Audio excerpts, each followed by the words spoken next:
Bien, pues muy buenos días a todas, a todos. Tenemos al ministro de la Presidencia de Relaciones con las Cortes y Memoria Democrática desde ayer con nosotros. Tuvimos ayer la oportunidad, por tanto, de vivir un día importante de reivindicación como es el 8 de marzo, como tuve la oportunidad de comentar ayer en la Asamblea. Como dice la inteligencia artificial, es algo que tiene emociones importantísimas y por eso no puede hablar de ella. Es que ayer metí en el chat GPT qué piensa del 8 de marzo y me contestó. Yo no entiendo de emociones ni de no sé qué decía más, como diciendo, bueno, pues es una emoción que ayer pudimos volver a vivir en las calles de Extremadura, todos y cada uno de los que tuvimos la oportunidad de compartir con tantas mujeres y con tantos hombres lo que es esa reivindicación histórica por la igualdad, ¿no? Y hoy vamos a tener una agenda también muy completa, con visitas a una planta fotovoltaica y esta tarde reuniones con representantes del tercer sector, ¿no?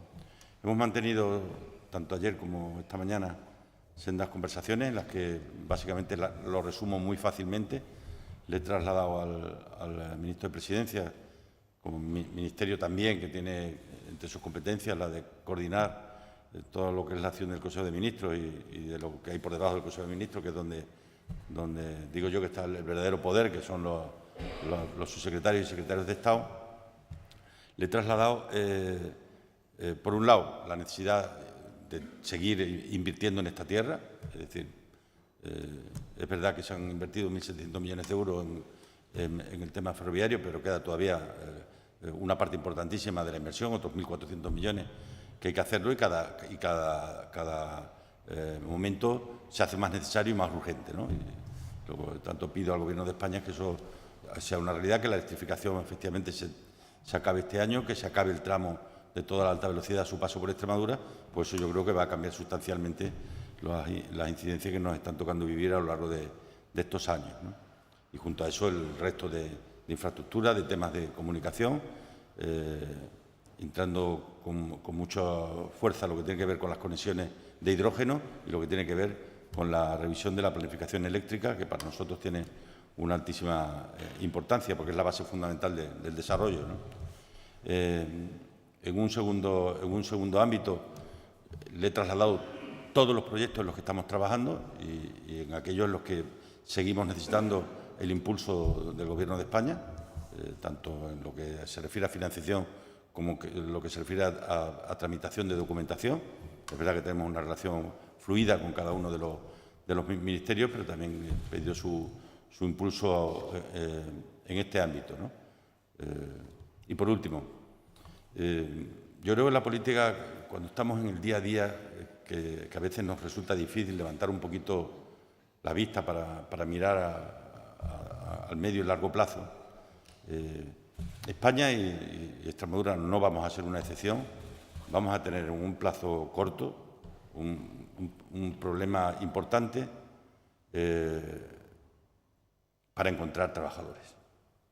Puede ser una paradoja que un país o una región con tasas altas de paro tenga al mismo tiempo muchos empleos para los que no encuentre trabajadores.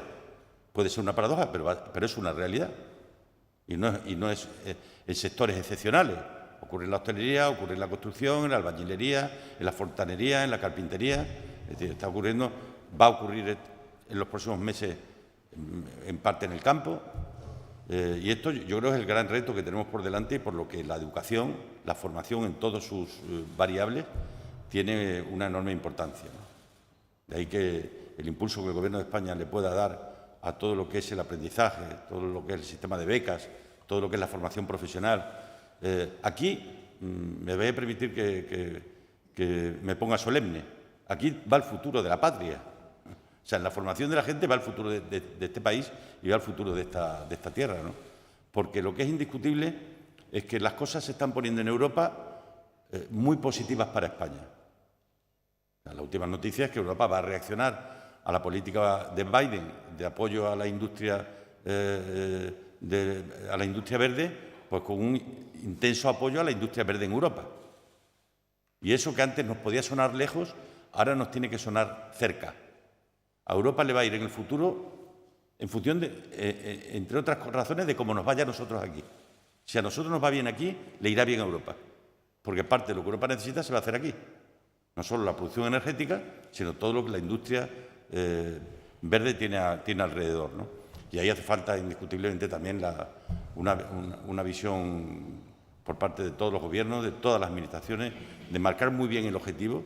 Y el objetivo, si ha sido siempre importante la educación, por aquello de corregir las desigualdades que la cuna impone, ahora es más importante que nunca. Porque ahora no es que sea una obligación o una cuestión de valores y de principios. Ahora es que el mundo va por ahí. El mundo va por ahí. Europa va a depender de su capacidad de ser autónoma, independiente y soberana. Y Europa va a poder ser autónoma, independiente y soberana si sus territorios somos capaces de abordar la revolución que se está haciendo con trabajadores y trabajadoras bien formados. Y esto no es baladí.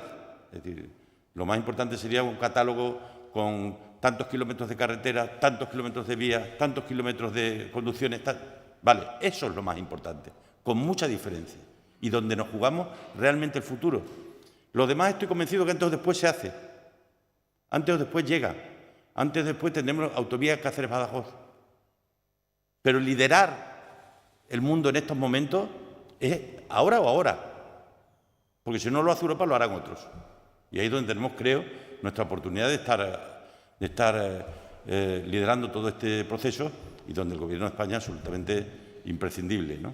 Y yo agradezco mucho el poder hablar de estas cosas que son también muy importantes, que probablemente dan menos titulares, pero darán mucha más felicidad a la gente en el futuro. Y ese es un poco el esquema de nuestra conversación. Tiene la palabra, querido ministro. Muchas gracias, presidente. Te agradezco mucho la hospitalidad, te agradezco mucho que me hayas invitado, tener la oportunidad de estar en Mérida, de estar en Extremadura. Es verdad lo que os decía el presidente, con una agenda muy intensa desde ayer por la tarde que llegué, con la manifestación del 8 de marzo en Mérida, en la que tuve la oportunidad de participar junto con el presidente y con el alcalde de la ciudad, ver esa fuerza de las mujeres que nos siguen interpelando a las administraciones públicas para que sigamos avanzando y recorriendo ese camino de la igualdad. Y, por tanto, ayer fue un día festivo, un día reivindicativo y un día en el que, en mi caso, pues estuve encantado de participar en esa manifestación del 8 de marzo en Mérida. También quiero decirles a todos ustedes que el Gobierno de Extremadura y el Gobierno de España trabajamos con una cooperación y una colaboración absolutamente institucional y leal. Creo que eso es muy bueno para Extremadura. Desde luego, a los hechos me remito. Yo creo que hay tantos proyectos de futuro para esta tierra que están liderados por el Gobierno de Extremadura y por el presidente Fernández Vara, que además de la lealtad con la que trabajamos con él, pues también tenemos que reconocer la exigencia con la que en ocasiones al Gobierno de España también nos plantea estos proyectos para Extremadura, que desde el Gobierno estamos también comprometidos con todos ellos. Y creo que es importante decirlo en un año como este, en el que se conmemoran los 40 años del Estatuto de Autonomía de Extremadura. ¿Y qué diferencia la Extremadura de hace 40 años con la Extremadura de hoy? Nada que ver. La Extremadura de hace 40 años con la Extremadura que hoy es un ejemplo para Europa y hoy es un ejemplo para España, con todos los grandes proyectos y todas las grandes revoluciones que se están produciendo desde el punto de vista de la transición energética, de la digitalización, del hidrógeno verde, de las energías renovables, de la digitalización del ciclo del agua. En todas ellas, Extremadura está teniendo un papel de vanguardia.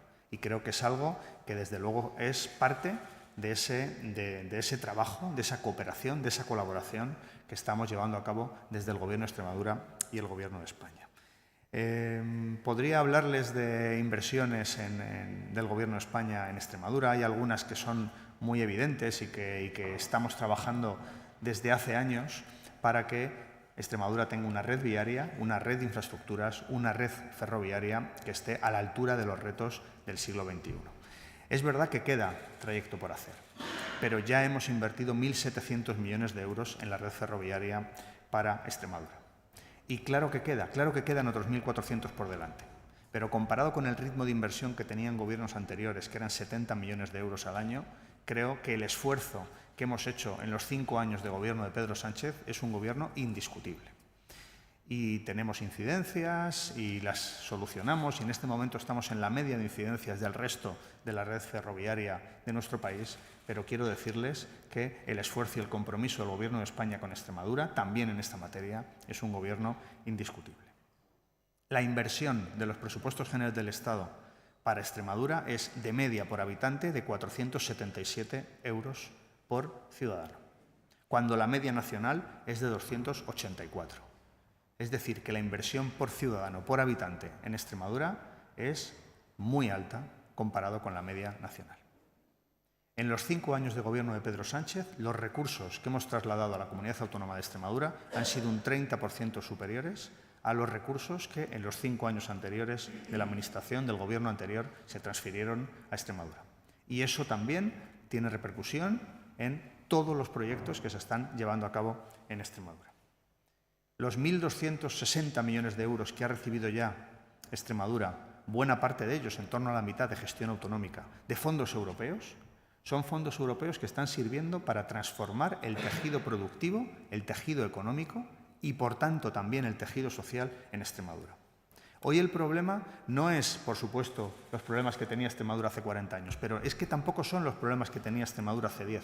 Es que hoy el problema, y lo decía el presidente, es encontrar gente para trabajar.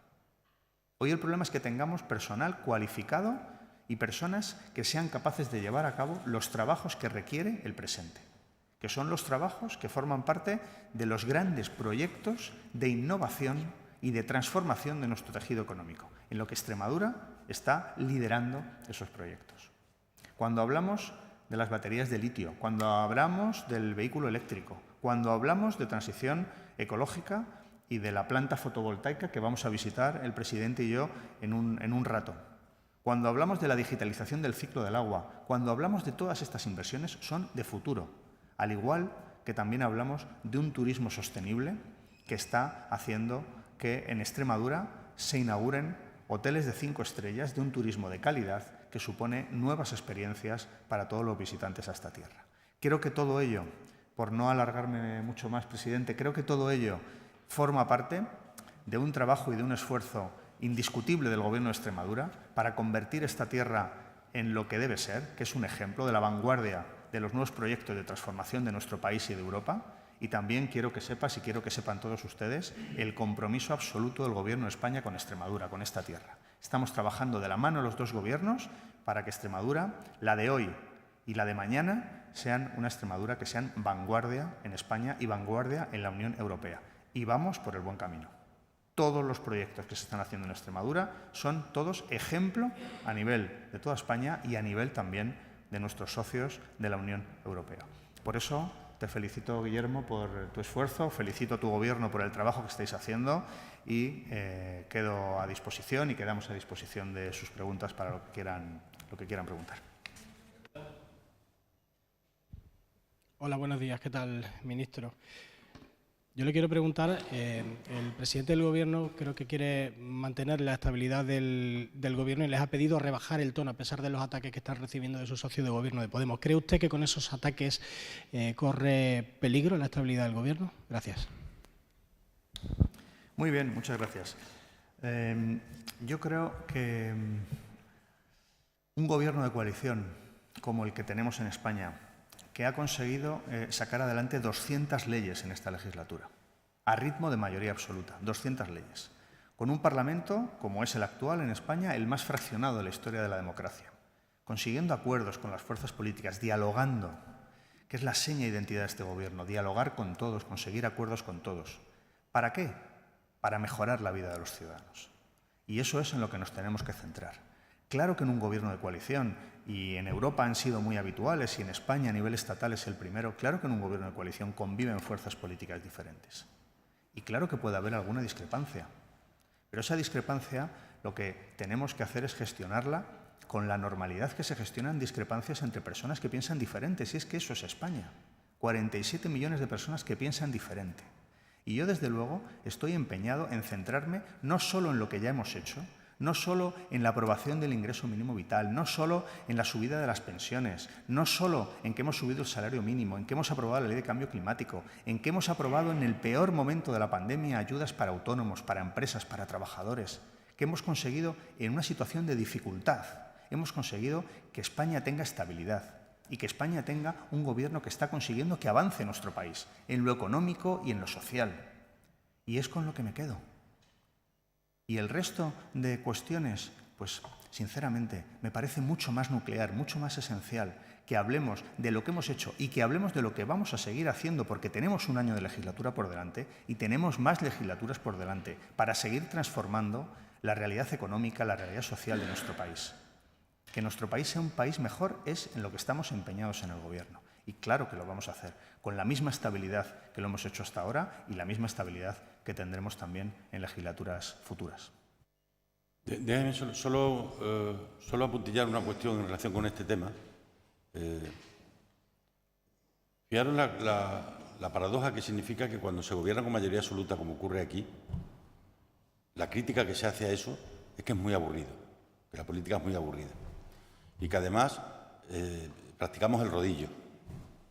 Bueno, pues luego cuando no hay mayoría absoluta, que hay que hacer pactos y hay que hacer acuerdos o gobiernos de coalición, el problema está que se añora que esto fuera más aburrido, porque parece que es excesivamente entretenido. Nos pasamos de frenada, ¿no?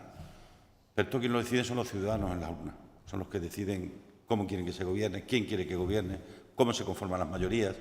Cuando la gente va a votar, eso es lo que decide. Yo siempre defiendo cuanto mayor estabilidad política, mejor para los territorios, pero al final son los ciudadanos los que deciden. Sí, pues al hilo de la pregunta que hacía mi compañero y también dirigida a los dos, sí puede ser quizás valorar la opción de romper con la parte morada del Gobierno y no llevar esta tensión hasta diciembre. No sé si se podría valorar esa opción. Y luego una segunda sobre si respaldan el vídeo que ha subido a las redes la secretaria de Estado de Igualdad sobre la madre de Abascal. Pues le respondo, muchas gracias por su pregunta. Hemos sido un gobierno estable, vamos a seguir siendo un gobierno estable todo el año que queda de legislatura. Hemos sido uno de los gobiernos más estables de Europa. Mire alrededor, mire Italia, mire el Reino Unido, mire Francia. Esa estabilidad que hemos conseguido en un Parlamento muy fraccionado nos ha llevado a que podamos tener una hoja de servicios de cara a los ciudadanos de avance en derechos, de avance en libertades, de transformación de nuestra realidad económica y social, que es una hoja de servicios que los ciudadanos reconocen. Que es raro encontrar un único ciudadano, una única ciudadana que no haya sido beneficiario de políticas del Gobierno, que hemos estado ahí cuando lo peor de la pandemia, cuando lo peor de las consecuencias económicas y sociales de la guerra de Ucrania, porque desde luego un gobierno socialdemócrata como es el nuestro no deja a nadie a un lado, trabaja para que todo el mundo esté incorporado en el proyecto de país. Y esa estabilidad, que ya le digo, uno de los gobiernos más estables de Europa, que lo ha sido y lo va a seguir siendo durante el año que resta de gobierno, pues creo que es una seña de identidad del gobierno y además es algo positivo. Lo decía muy bien el presidente. Los gobiernos los eligen los ciudadanos. Los ciudadanos decidieron cuántos diputados tenían cada fuerza política, decidieron que había que llegar a pactos, que había que llegar a acuerdos. Yo, desde luego, cuando hay alguna diferencia, pues la trato con total normalidad. Y es mi trabajo. Tratar con normalidad, negociar, hablar, dialogar, llegar a puntos de acuerdo, puntos de equilibrio, que es lo que hace avanzar a nuestro país. Y en eso, desde luego, vamos a seguir en el Gobierno de España. Y respecto a alguna cuestión que me ha planteado sobre la manifestación de ayer, yo creo que ayer fue un día festivo, un día reivindicativo, en el que las mujeres nos volvieron a decir a los gobiernos que tenemos mucho camino por recorrer todavía por delante, que tenemos que seguir avanzando en igualdad. Y que, desde luego, el objetivo del Gobierno, que ayer estuvo en las manifestaciones del 8 de marzo. Yo estuve en Mérida, unos cuantos ministros en la manifestación de Madrid. Todos estamos comprometidos con la igualdad, porque desde el Gobierno el objetivo es que la igualdad real entre hombres y mujeres no tengamos que esperar generaciones a que llegue, sino que ya nosotros, nosotras, nuestras hijas, nuestros hijos, ya vivan una sociedad plenamente igualitaria entre hombres y mujeres. Sobre esta última cuestión, al margen de cualquier otra consideración, ¿no? A mí me parece que es una ofensa a la inteligencia, a la natural y a la artificial. Es una verdadera ofensa a la inteligencia. Y creo que una obligación que tenemos como gobernantes, todos, es serenar y sosegar la convivencia, no crisparla. Y todo lo que contribuye a crisparla contribuye a hacer de la política una cosa diferente de aquello para lo que nació, que es el arte de intentar generar progreso, desarrollo y prosperidad, ¿no? Me parece un error y una ofensa a la inteligencia.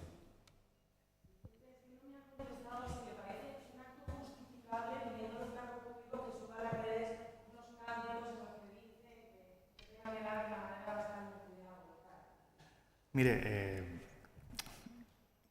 creo que le he contestado, pero es verdad que desde luego no tengo intención de entrar en ningún tipo de polémica con nadie. O sea, a mí me parece que esos comportamientos, que realmente no comparto, también se lo digo, pero creo que no podemos poner ahí el foco. Que el foco está en una acción como la de ayer, que fue reivindicativa de las mujeres españolas, diciéndonos a los gobiernos: oigan, que queda mucho por delante, que sigamos trabajando. Y nosotros, desde luego, lo hemos hecho. Este mismo martes hemos aprobado en Consejo de Ministros una ley de paridad representativa que, más allá del detalle y lo que en concreto se aprobó ahí, lo que viene a decir es: si las mujeres y los hombres somos la mitad de la población, que también en los espacios de decisión la mitad de las personas sean hombres y la otra mitad sean mujeres. Y ese es el camino que tenemos que recorrer. No nos quedemos en anécdotas más o menos afortunadas, porque a mí, de verdad, me parece que la gestión de gobierno es algo mucho más importante que este tipo de cuestiones. Sí, buenos días, por aquí. Buenos días a ambos. Tenía un par de preguntas. En primer lugar, para el presidente, ha hablado de las inversiones ferroviarias. Esta mañana nos hemos despertado con una nueva avería del Albia, con más de 100 extremeños a bordo, que han llegado casi una hora de retraso a Madrid.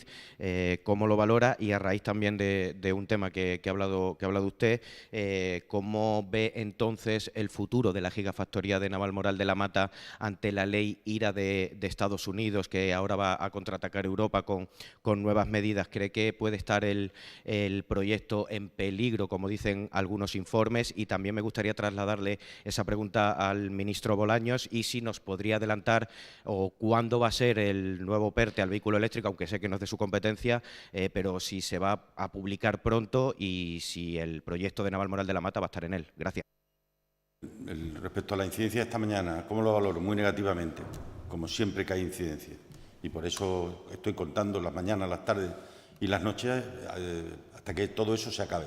Y espero que más temprano que tarde, sobre todo si se sigue invirtiendo como se está invirtiendo hasta ahora, pueda ser una realidad, ¿no? Yo creo, al contrario, Europa va a reaccionar al plan Biden, va a reaccionar como tiene que reaccionar Europa. Es decir, con independencia, con autonomía y con soberanía. Y eso solo se llama inversión. Hay que apoyar la inversión en Europa de la mayor parte de los productos de la cadena de valor del coche eléctrico y de la lucha contra el cambio climático.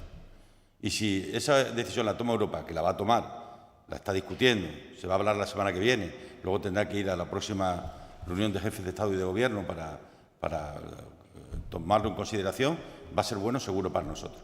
Respecto al proyecto de la gigafactoría, yo no tengo ninguna duda que va a ser una realidad, entre otras razones porque no es solo el PERTE, hay muchas líneas de financiación que en estos momentos están conversándose, que tiene que ver con el FAIPS, los fondos de ayuda a la inversión productiva que tiene el Ministerio de Industria, a los incentivos regionales que tiene el Ministerio de Hacienda y el propio PERTE del Ministerio de Industria, que va a ser también una realidad en los próximos meses.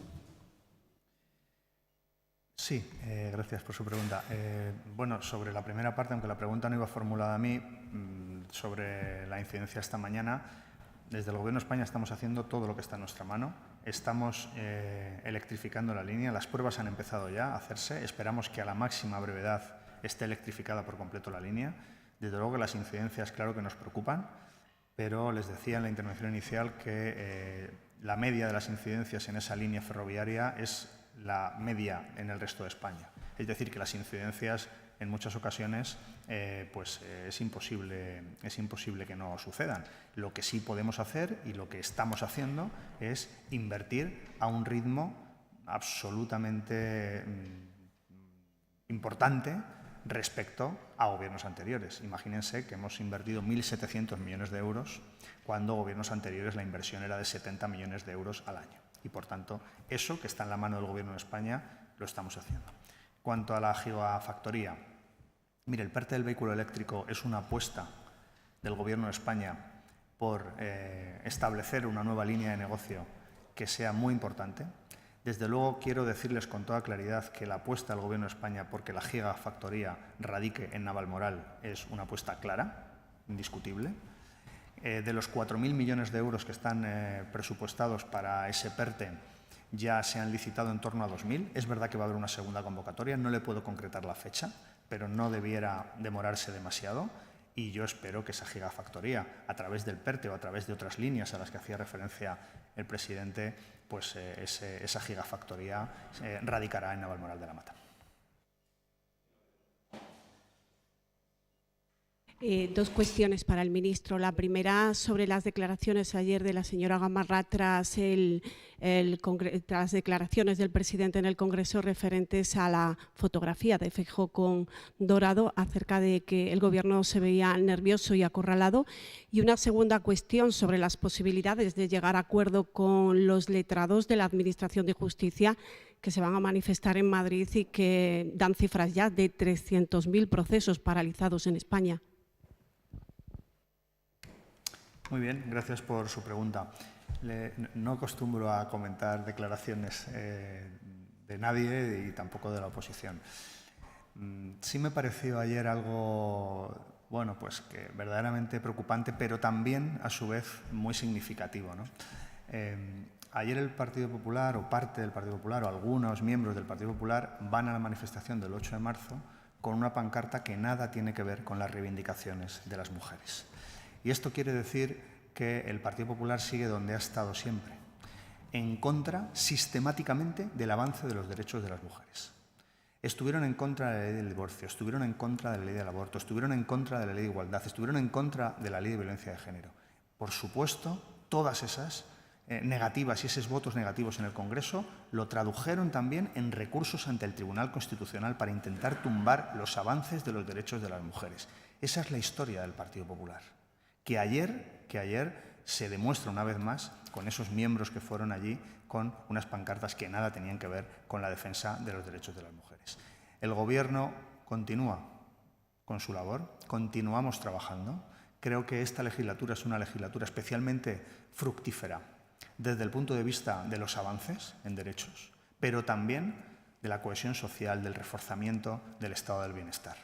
Y bueno, pues respecto a la foto que usted me pregunta del señor Feijóo, pues es una foto que existe, es una foto que nos hace preguntarnos demasiadas cosas, es una foto que siempre la acompañará y es una foto que nos hace preguntarnos si en otro país de Europa esta persona podría liderar algo.